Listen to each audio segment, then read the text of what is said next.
సంస్థ తరపున స్వాగతం తెలియజేస్తున్నామన్నా. Welcome sir. EC member Sujatha madam గారు కూడా, మన ఉదయ్ మోహన్ రెడ్డి గారికి కూడా,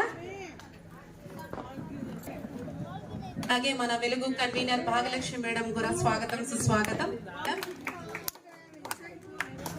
వెలుగు ప్రిన్సిపల్ లీనా కుమారి మేడం ని కూడా వేదికను అలంకరించవలసిందిగా కోరుతున్నాము.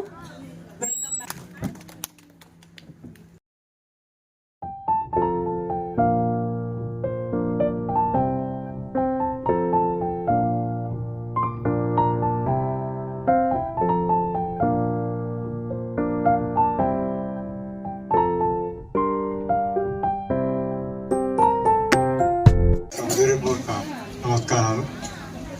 చూడండి, వెలుగు సిబ్బందికి అందరికీ కూడా నా యొక్క హృదయపూర్వక శుభాకాంక్షలు తెలుపుతున్నాను.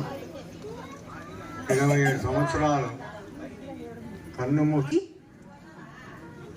మరొకసారి తెలియజేస్తారు. 27వ వెలుగు వార్షికోత్సవానికి ఇచ్చేసినటువంటి వేదిక మీద ఉన్నటువంటి పెద్దలందరికీ నా నమస్కారములు. త్వరలో దివ్యాంగులు 6 సంవత్సరాల నుండి 23 సంవత్సరాల వరకు ఉన్న దివ్యాంగులు మన మధ్య ఉన్నారు. వీరి మానసిక వికలత్వంతో ఉండేవాళ్ళు, మోగు చెవిడి వాళ్ళు మరియు శారీరక వికలత్వం వీరందరూ ఇక్కడ ఉన్నారు. ఎంతో ఆనందంగా స్వతహాగానే సిద్ధించినారు ఈ రోజు. మా అందరికీ నమస్కారం.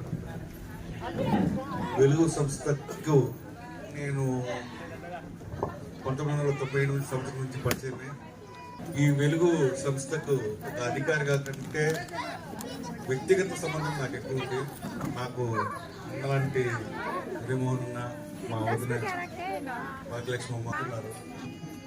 ఎన్నో వండర్స్ చేశారు ఇక్కడ. ఈ 98 సంవత్సరం నుంచి స్టార్ట్ చేసి 27 సంవత్సరాలు ఎన్నో జీవితాలు, ఎంతో మందిని మెన్షిని తీసుకుని రావడము. అందరూ కూడాను ఇక్కడ ఉన్న వాళ్ళందరూ కూడాను హైలీ క్వాలిఫైడ్ వాళ్ళు. వాళ్ళని ఒక్క చోట నిలబెట్టి వేరే సంస్థలకు వెళ్లకుండా నిలబెట్టడం అనేది it is really great leadership quality of the managing of the Raghunath sir వాళ్ళది. కార్తిక్ సెక్రటరీ అలా కాదు, యంగ్ జనరేషన్ కి మనము కొంచెం సార్ ఈ 27వ వార్షికోత్సవ దినోత్సవంగా మీ ఇక్కడ ఉన్న కనిపిస్తున్న దాదాపు 60 మంది వయస్సు మీరి సేద తీరుతున్న మాతృమూర్తులు చూసి మీరందరూ పండుటాకులు అనుకోకండి.